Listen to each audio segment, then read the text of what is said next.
ilaha illallah Muhammadur Rasulullah.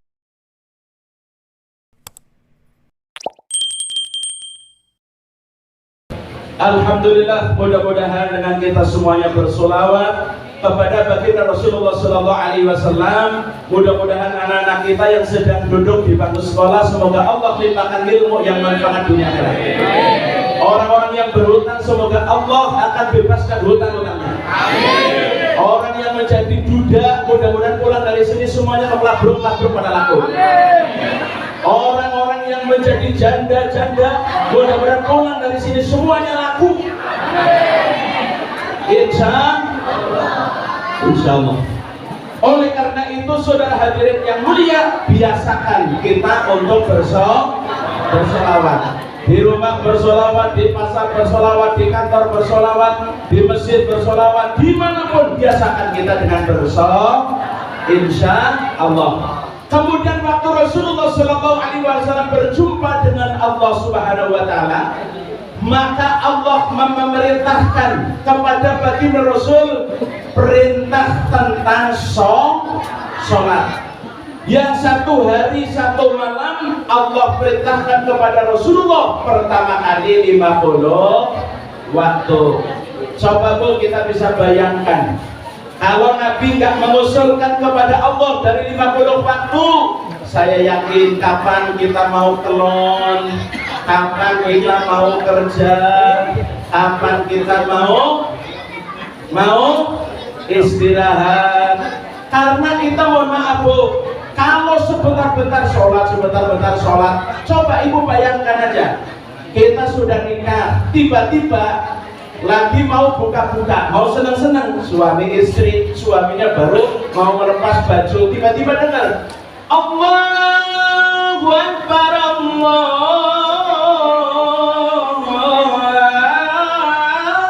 Akbar. Akhirnya bajunya ditutup lagi ya kan? Anda jadi. Kemudian masuk ke masjid. Begitu pulang dari masjid, langsung mau nerusin hajatnya. Masuk kamar, ibu-ibu baru mau melepas kembennya. Ngerti kemben? Kalau nggak ngerti, tanya sebelahan ngerti kembennya. Kemudian baru mau lepas ini ikatannya, celananya, baru mau rusuk, dengar lagi di masjid Allahu Akbar, Allahu Akbar. Akhirnya kembennya dinaikin lagi, tutup, masuk masjid lagi. Masya Allah, kapan kita ini mau aktivitas? Kalau 50 waktu itu diterima, maka seharusnya Ibu bersyukur dari 50 tinggal 5 waktu. Makanya 5 waktu ini, ayo zuhur, asar, maghrib, isya, subuh, Ibu yang istiqomah. Jangan kadang-kadang zuhur, asar nggak mau sholat, begitu maghrib sholat, ya kan? Begitu isya malah ngobrol, main game sampai jam 3 malam. Begitu jam 4 subuhan malah lagi tidur. Brak brok, senggar. Begitu jam 7 pagi baru bangun. Jadi sholat subuhnya ketinggalan kok tiap malam. Coba Ibu bayangkan, bapak-bapak bayangkan. Ada nggak anak-anak muda yang kalau subuh nggak pernah subuhan? Di sini ada nggak? Ada, walaupun ada juga nggak bakalan ngaku. Tapi saya yakin juga banyak. Gara-gara apa? Gara-gara orang kafir ingin menghancurkan Islam. Makanya pertama dengan konsep pandemi. Setelah pandemi, anak-anak suruh online. Nanti setelah belajar online, belajarnya terus. Begitu onlinenya sudah nggak boleh, akhirnya terus kebablasan online terus, ya kan? Mau sekolah megang HP, pulang sekolah megang HP, mau makan pegang HP, kemudian habis makan pegang HP, anak nangis dicekli dipegangin HP, kepengen kemudian dikasih HP, habis tepok kemudian pegangan HP terus-terusan pokoknya sekarang ini. Coba kalau itu nggak nyata dengan ucapan saya. Bahkan anak-anak kita sekarang kalau lagi aktivitas seneng, nikmat, nyaman, dengan HP dipegang. Kalau kita suruh, kita panggil, anak marah nggak? Marah. Ini anak-anak kita pas sekarang Makanya apa saudara hadirin yang mulia, kita ini orang tua jangan sampai kalah sama anak. Karena aset kita itu anak. Akrimu auladakum wa aksinu adabahum fa inna auladakum hadiyatun ilaikum. Anak-anak kita itu merupakan satu amanah, hadiah dari Allah Subhanahu wa taala. Maka disuruh untuk dididik, untuk diperhias akhlaknya.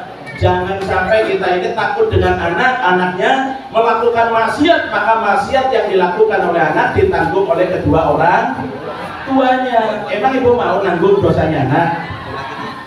Kalau ibu-ibu nggak mau, bapak-bapak nggak mau, tolong Pak dididik anak-anak kita sekarang. Jangan sampai mesinnya kosong, ngaji males, sholat juga males. Ini sekarang Pak, zaman sekarang udah betul-betul kita rasakan.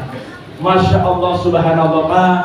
Makanya dengan kita memperingati hari kelahiran Nabi, memperingati Isra dan Mi'raj, itu penting sekali buat kita sebagai umatnya Kanjeng Nabi Pak. Karena untuk mengingatkan kembali. Karena kalau nggak dengan cara seperti ini, saudara hadirin yang mulia, anak-anak kita itu nggak kenal yang namanya sejarah turunnya perintah tentang sholat.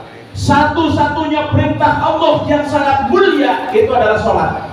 Ketika Allah perintah tentang haji, itu melalui Jibril sampai kepada Rasulullah. Allah perintahkan tentang zakat melalui Jibril sampai kepada Rasulullah. Allah perintahkan puasa melalui Jibril sampai kepada Rasulullah. Tapi ketika perintah Allah yang satu ini, sholat, maka Rasulullah langsung di Isra dan di Mi'rajkan, sehingga langsung beraudiensi langsung dengan Allah Subhanahu wa ta'ala. Dari cara perintahnya saja sudah mulia Pak, dibandingkan dengan perintah-perintah Allah yang lain. Maka Rasulullah Shallallahu Alaihi Wasallam gambarkan sholat itu, kata Nabi, hiya liman jalati rosi minal jasadi. Sholat itu sama seperti kepala yang ada di dalam badan kita Pak. Orang kalau nggak punya tangan hidup nggak? Orang nggak punya tangan hidup apa tidak? Hidup. Orang nggak punya kaki hidup nggak? Orang nggak punya titik hidup nggak? Hidup Pak.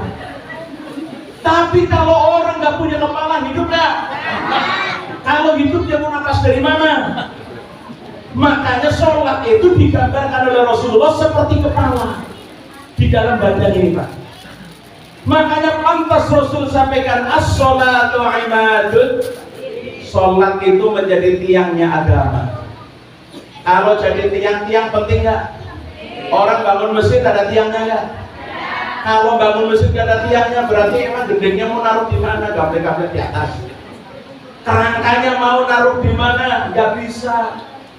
Jadi tiang ini subhanallah punya kekuatan yang sangat luar biasa. Bangun jembatan ada tiangnya, bangun rumah ada tiangnya, bangun masjid ada tiangnya, bangun gedung ada tiangnya. Sholat itu seperti tiang Pak.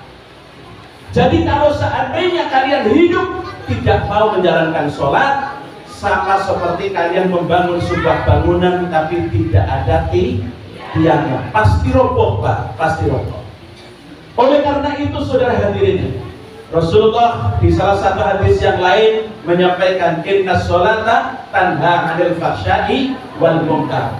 Sholat itu menjadi pencegah perbuatan kita yang keji dan mungkar. Kalau ada orang sholat kok pelit, oh berarti ada apa-apa dengan sholatnya. Ada orang sudah sholat kok galak, berarti ada apa-apa dengan sholatnya. Ada orang yang sholat kok dia selingkuh, berarti dia ada apa-apa dengan sholatnya. Makanya Rasulullah sampaikan, qad aflahal mu'minuna alladzina hum fi salatihim khashi'un. Surah Al-Mu'minun. Di sana subhanallah Allah berfirman, sungguh amat beruntung bagi orang-orang yang beriman dan orang-orang yang khusyuk di dalam sholatnya.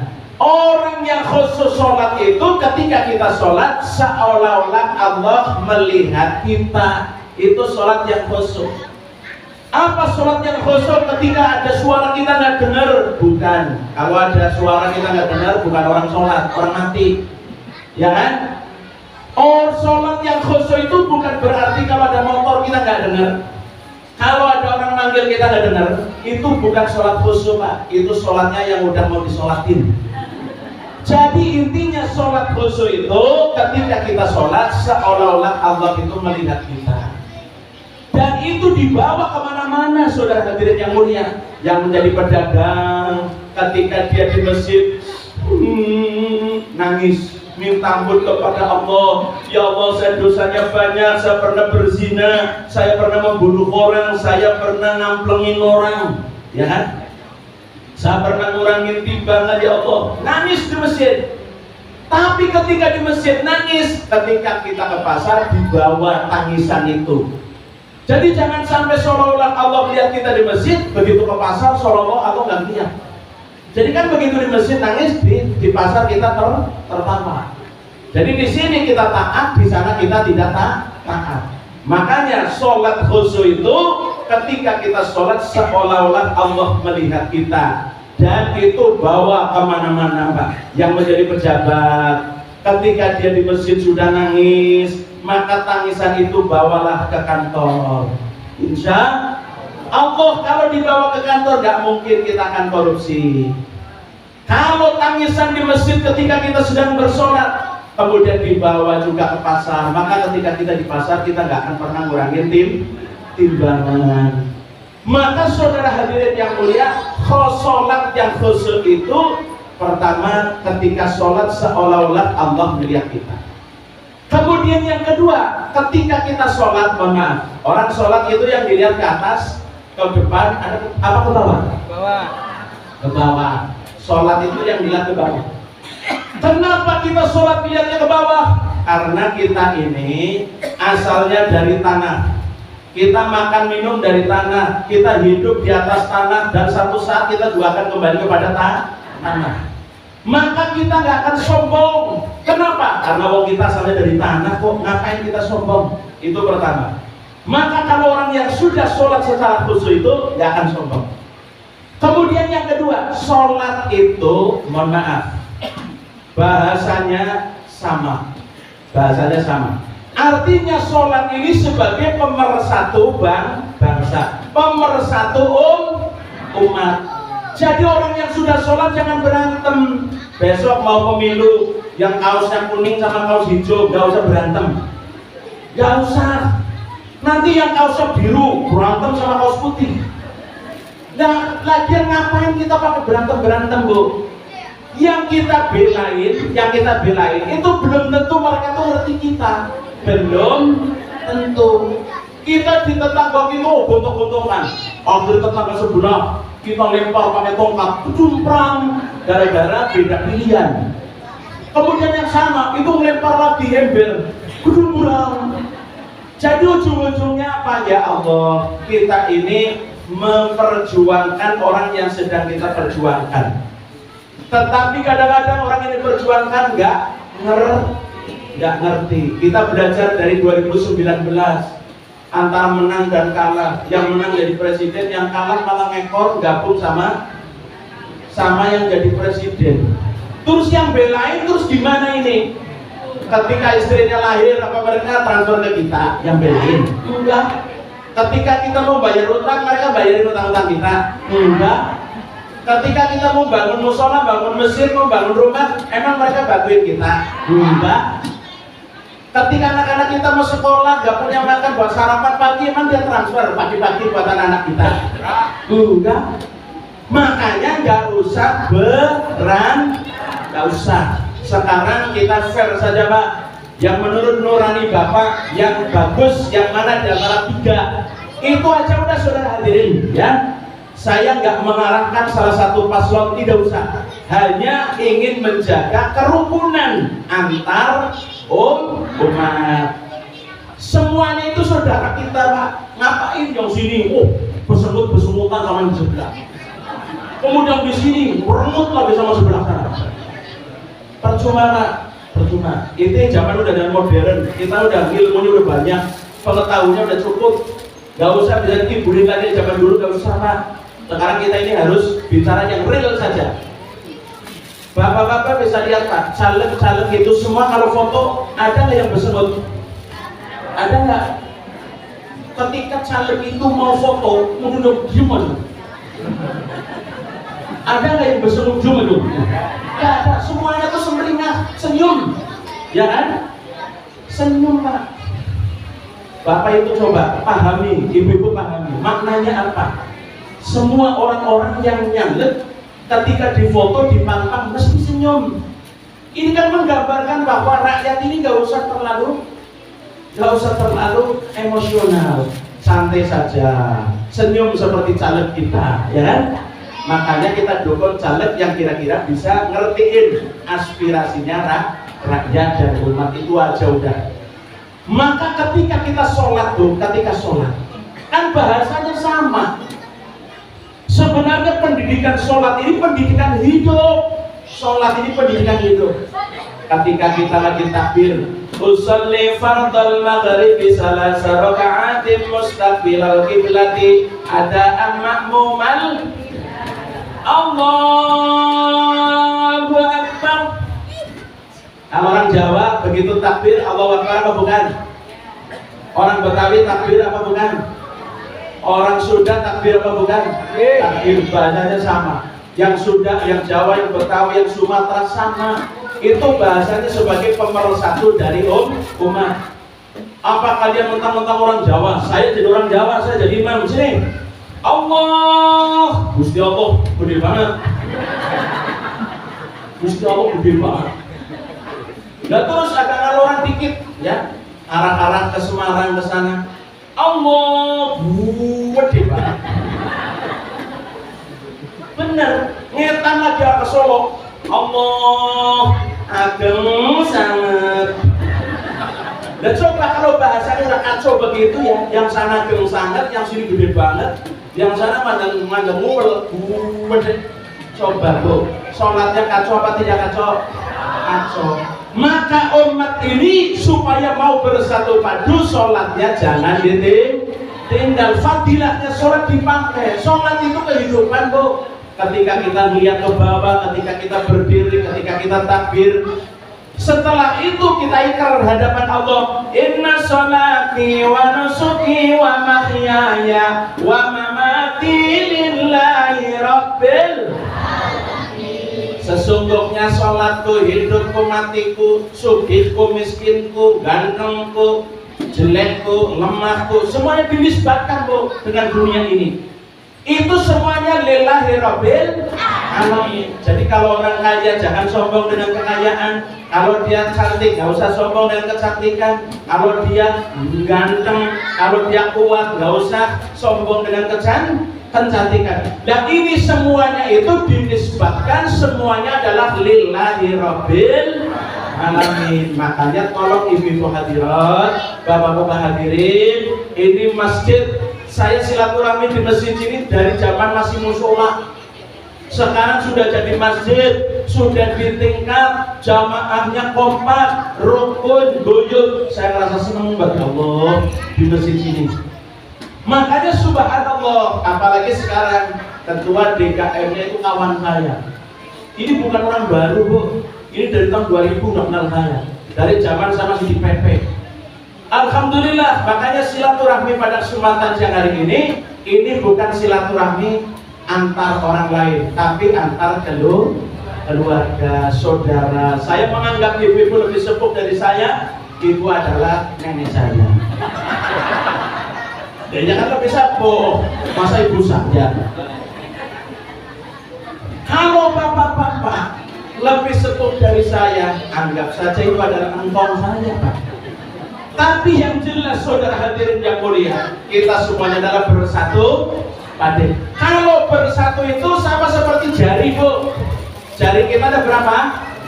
5, ada jempol, ada telunjuk, ada jari tengah, ada jari manis, ada kelingking. Semuanya 5 itu berdampingan, dia berantem enggak? Enggak pernah. Ibu pernah lihat ada jari pada berantem? Enggak pernah kan Pak? Coba kita hidup seperti jari apa Pak? jari walaupun 5 dia berdampingan rukun ya.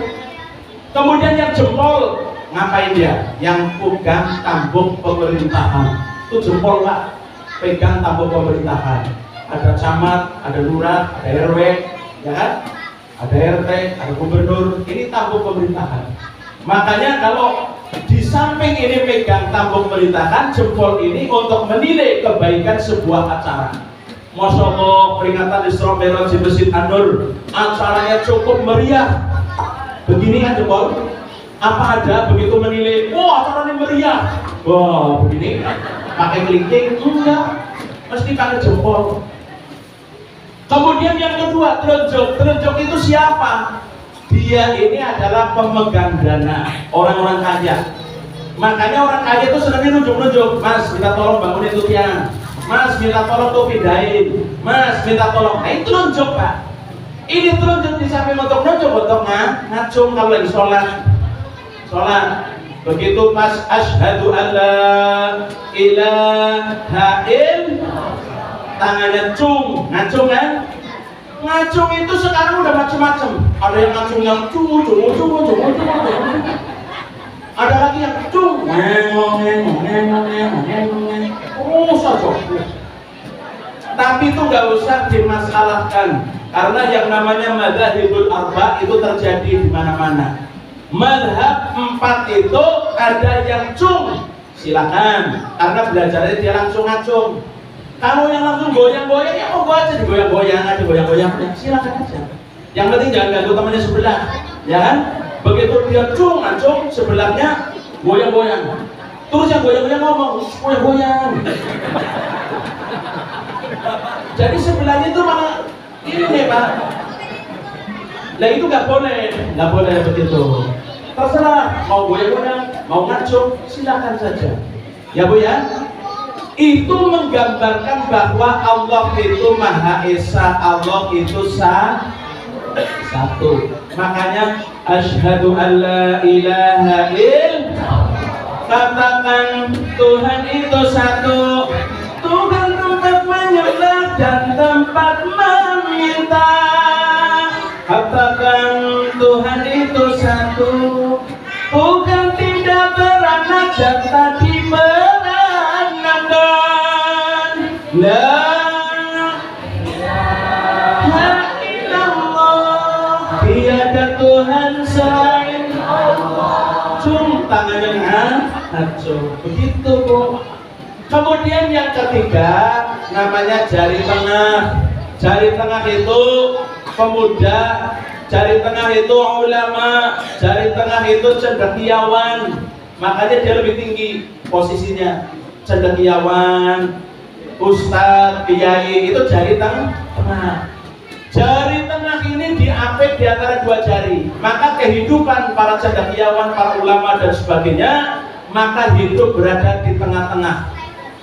Fungsinya apa?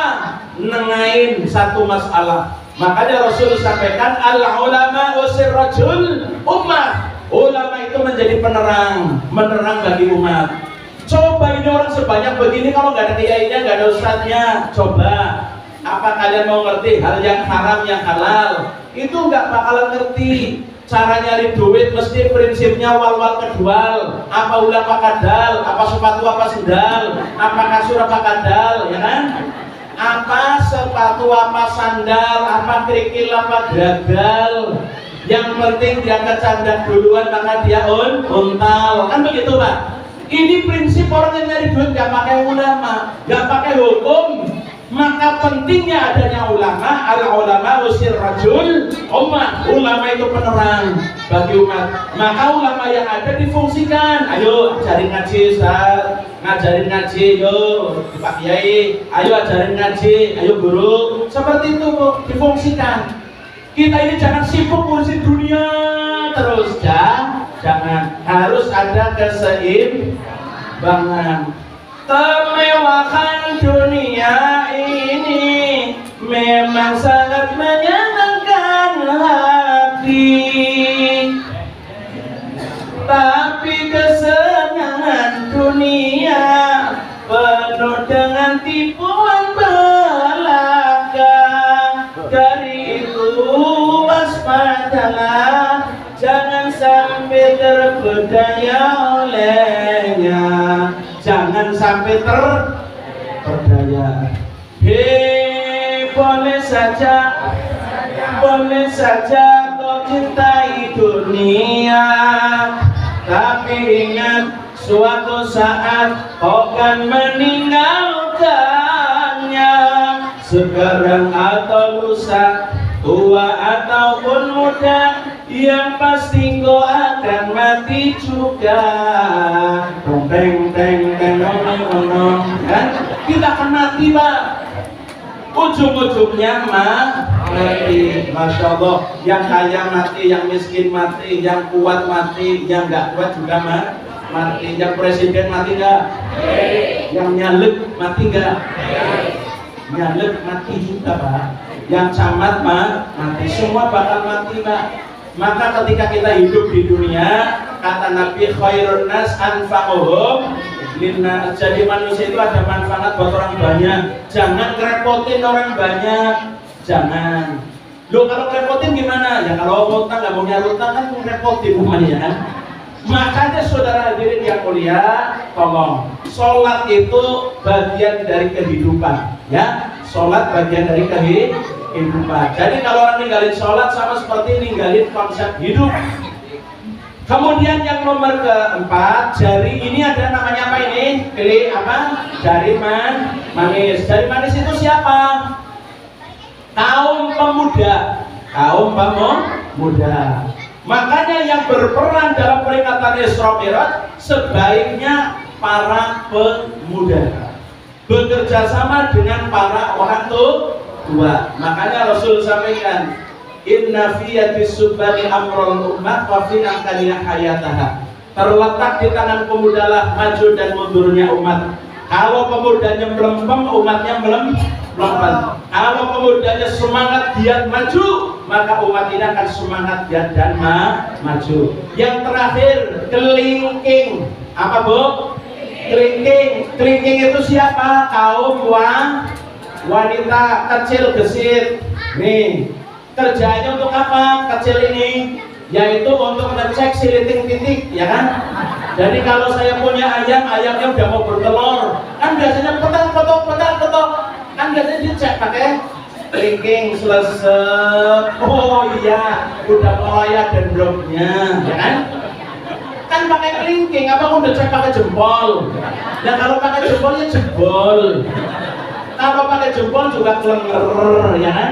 Pakai kelingking. Maka kalau lima ini bersatu padu, antara pemuda, antara pemerintah, antara orang kaya, antara ulama, antara kaum wanita, semuanya bersatu padu, insya Allah bangsa dan negara ini menjadi bangsa dan negara yang baldatun thayyibatun wa rabbun ghafur, insya Allah. Intinya peringatan pada kesempatan siang hari ini, Isra dan Mi'raj ini, yang pertama, sambung tali silaturahmi di antara kita, ya. Jangan bercerai-berai, jangan berantem gara-gara beda pilihan, jangan.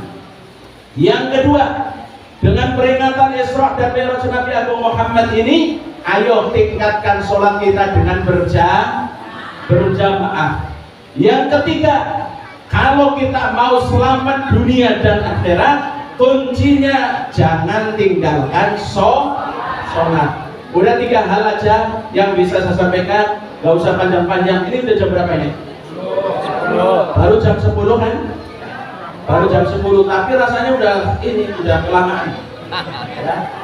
Tapi intinya, harapan besar kita hadir pada kesempatan siang hari ini, harapan besar kita adalah hanya satu, mencari ridhonya Allah Subhanahu wa Ta'ala. Mudah-mudahan setelah pulang dari sini, orang yang pendek umur husnul khotimah, orang yang panjang umur insya Allah dia akan hidupnya miskariman aumut syahidan. Orang-orang yang senantiasa punya anak, sedang duduk di bangku sekolah maupun di pondok pesantren, semoga anak-anak kita dilimpahkan menjadi anak-anak yang soleh dan solehah.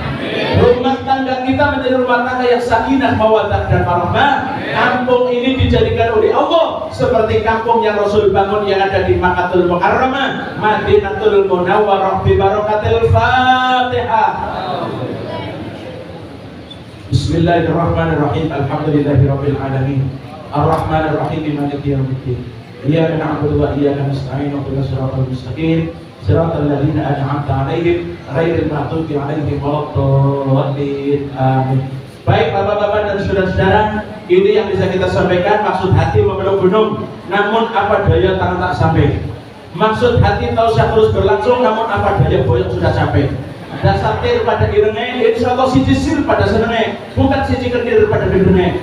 Bulan puasa, bulan berkah, beli asinan asam rasanya. Allah ngomong iman semua, tapi tolong Pak, keyakinan jangan disia-sia. Sekian, Wassalamualaikum warahmatullahi wabarakatuh. Waalaikumsalam warahmatullahi wabarakatuh.